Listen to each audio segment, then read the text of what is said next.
So, you're in Europe, specifically in Spain, more specifically in Basque Country. Most specifically, you're in San Sebastián, here. San Sebastián is a coastal town on the north side of Spain facing the Bay of Biscay. Typically, you can get here pretty cheaply and easily by bus or by train from its close neighbors Bilbao, Pamplona, and France.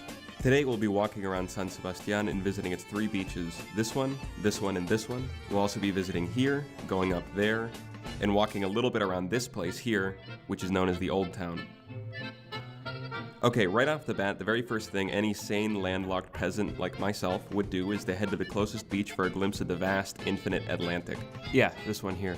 As a side note though, the high and low tide here fluctuates pretty rapidly throughout the day, so don't leave your things on this part of the beach like these folks did.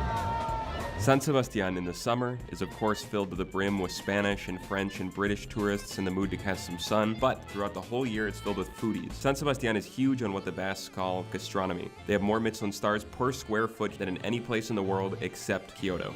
They even have a festival in January where hundreds of townfolk dress like chefs and bang on buckets, and hundreds more come to watch them. So the good news is that San Sebastián is still filled with more good restaurants than you'll ever be able to enjoy in a whole year, all of which serve pinchos, which are extremely cheap, tiny little mini meals that you can get 3 or 4 or 5 of in one sitting. Don't call them tapas unless you want to start a fight. The rest of the Old Town is pretty darn charming, filled with boutiques, little grocery stores, probably a million more restaurants, and this little square where people gather and chat a bunch.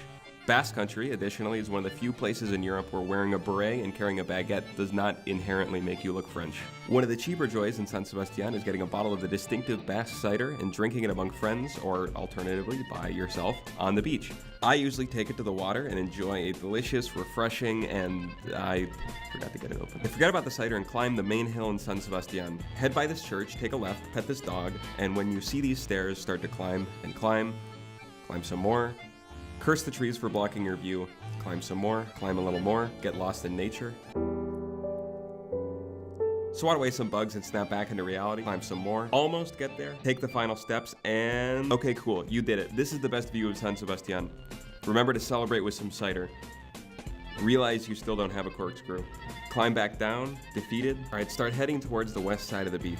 I'm gonna fast forward here a little bit. Oh, and remember to stop at a bar to get your bottle of cider open. Very important. All right, we're here. This is called the Wind Combs. It's the coolest art installation in San Sebastián. I like to come here when it's cloudy because not a lot of people are here, and I think it makes it look a little bit more seafaringly cool. Overall, San Sebastián is a small, walkable, but super cosmopolitan city with a ton of international influence and cuisine and culture packed right in. I would 100% recommend it to anybody in northern Spain.